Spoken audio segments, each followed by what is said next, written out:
Around the 6th month of this dry spell, my largest client brought in a CFO consultant. Boo.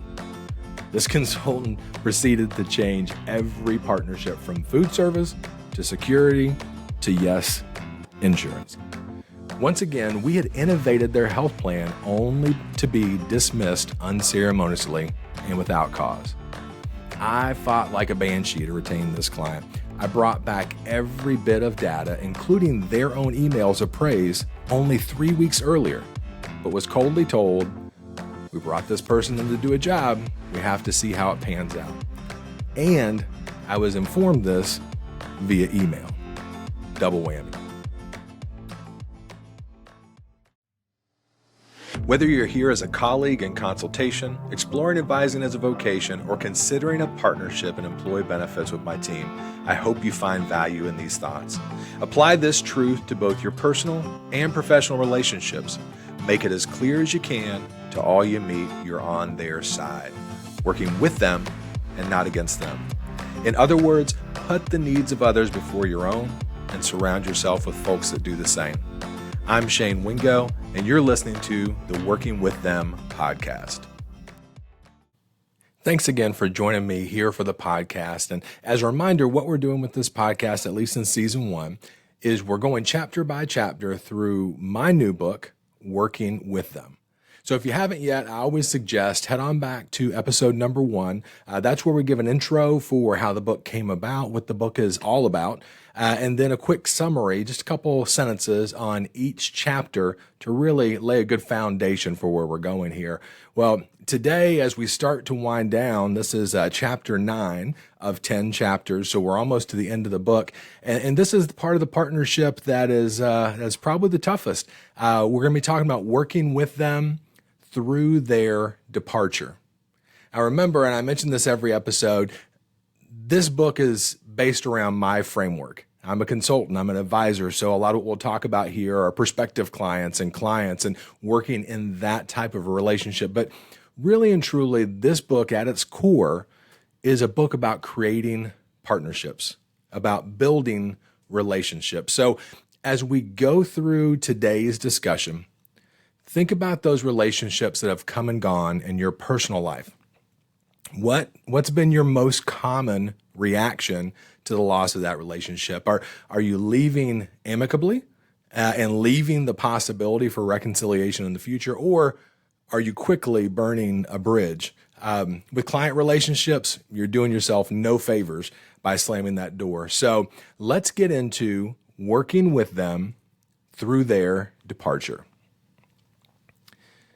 Nearly every client relationship you create will be finite. So many variables are beyond your control in a partnership, and one day your contact may move to another organization. His or her replacement bring in their people, leaving you on the outside looking in. A consultant may be hired to reevaluate the process, and that evaluation may lead to your departure. And there are times when you and your team are simply going to come up short.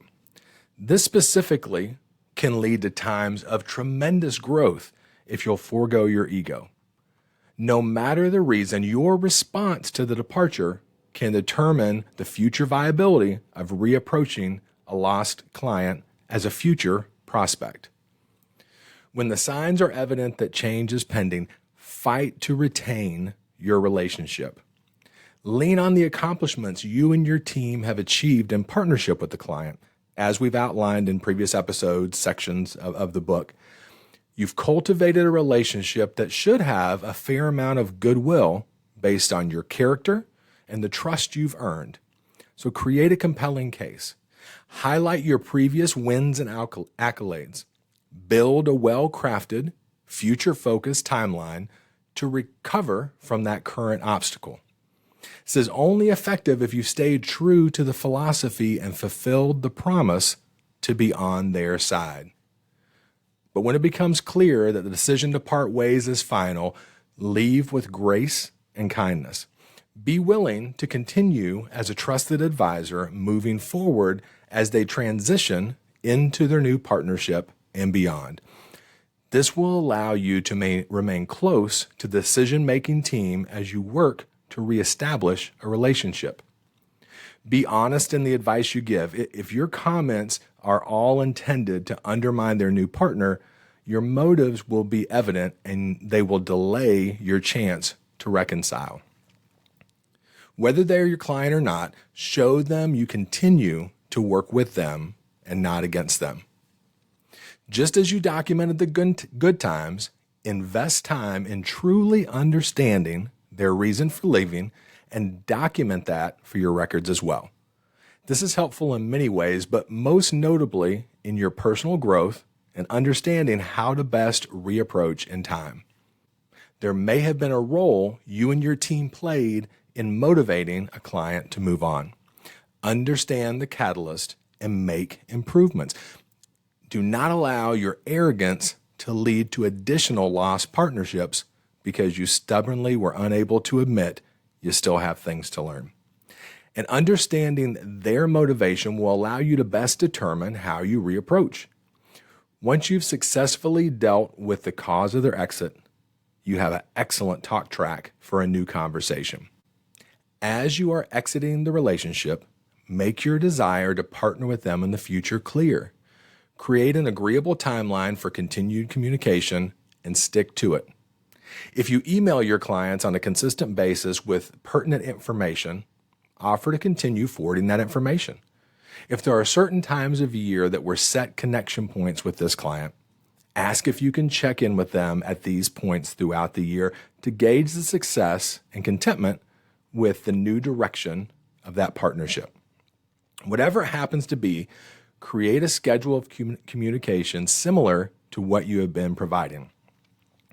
Seeing your continued concern and commitment as their new advisor's communication will likely fade over time may start them questioning why they ever left. This once client now is an active prospective client. As you create new prospecting campaigns, plug these clients into your 7+1 routine from time to time, in addition to keeping them educated with your current client communications.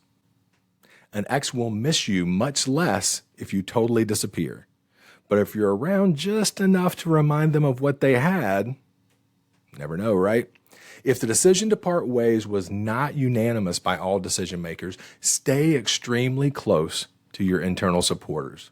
Take them out for coffee, take them out for tacos, track them on LinkedIn, like and comment on their post. If they move to a new organization, be the first to congratulate them and connect.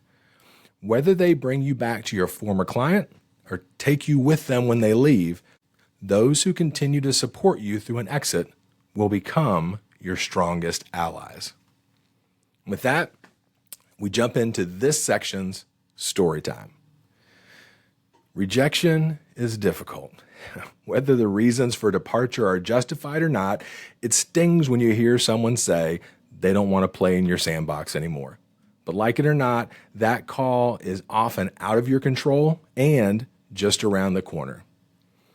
I experienced a really tough stretch around year 3 in my employee benefits career. After having a nice run of new client partnerships, I had 9 straight months of rejection. Maybe folks weren't saying, "Hey, we hate you, Shane," but they sure weren't listening to what I was saying or taking my calls either. It was extremely difficult to continue with my 7+1 campaigns during this time. I was new enough to the industry that this caused me to question my early success, but I was also confident enough in my study and my work ethic to realize I was becoming an expert in this field. So I kept creating content and campaigns. I focused my content around the successes of my clients. Talk about what you know, right? Around month 4 of this stretch, I lost a client when a new HR director was hired. She had strong relationships with her previous partner, and there was no discussion to be had concerning retention. This was my first experience with a story that is all too common in this industry. I've since learned to hold accounts loosely, but as it's happening, man, does it cut deep. We had done everything right. I created content specific to their needs to educate their employees through COVID. We introduced and implemented cost-saving initiatives that produced quantifiable results. And still, I had no control over their exit. Around the 6th month of this dry spell, my largest client brought in a CFO consultant. Boo. This consultant proceeded to change every partnership from food service to security to, yes, insurance. Once again, we had innovated their health plan only to be dismissed unceremoniously and without cause. I fought like a banshee to retain this client. I brought back every bit of data, including their own emails of praise, only 3 weeks earlier, but was coldly told, we brought this person in to do a job. We have to see how it pans out. And I was informed this via email. Double whammy, right? For my first 2 years in this industry, I was treated like a wonderkin. Odd being in my mid-40s, I know. And now I was feeling like an absolute fraud. What else could I do but stand by my process? I kept pushing with those 7+1 campaigns, and I asked my current clients for referrals to specific prospects. I drove deeper into my firm's resources to identify prospective clients in need. Then, an HR director I respected and worked closely with was terminated unduly. We got together for tacos, and I listened to what she wanted out of the next chapter. I told her I was still on her side. I did more than tell her. I showed her by shopping her resume and making some introductions. Actions speak louder than words, right? Within 2 months, she landed a new HR role with an employer 4 times the size of her previous organization. It came with a significant pay increase, and she was ecstatic. I didn't push for immediate reciprocation. I simply continued including her on my email distributions to clients. I knew my opportunity would come with patience. Over the next few months, as her influence grew within the organization, she allowed me to review their plan. Their broker was doing several things right, but her company had 2 glaring weaknesses concerning their benefits. In short order, she had me in front of their CEO to present, and my 9-month curse was broken. I gained a new client who landed in the top 10% of my revenue generators, and I leveraged this partnership into an introduction that added another new client the very next month.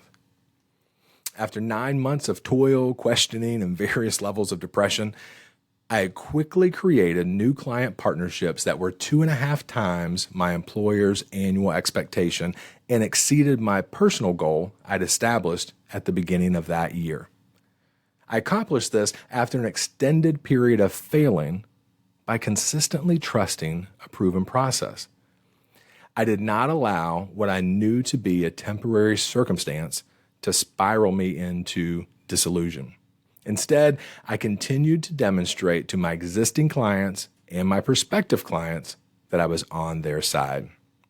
So as we do with each episode, we'll end this by reiterating the entire philosophy of this book and this podcast.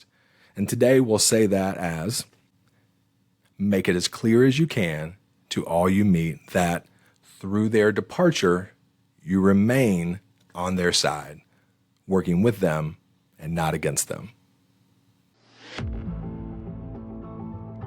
Hope you found value in these thoughts. Now, there's going to be 10 or 12 episodes here in season 1 as we build this audiobook version of working with them. In season 2, that's when we'll have the guests start to join us. So subscribe to the podcast and you'll be notified every time a new episode drops where we review another chapter.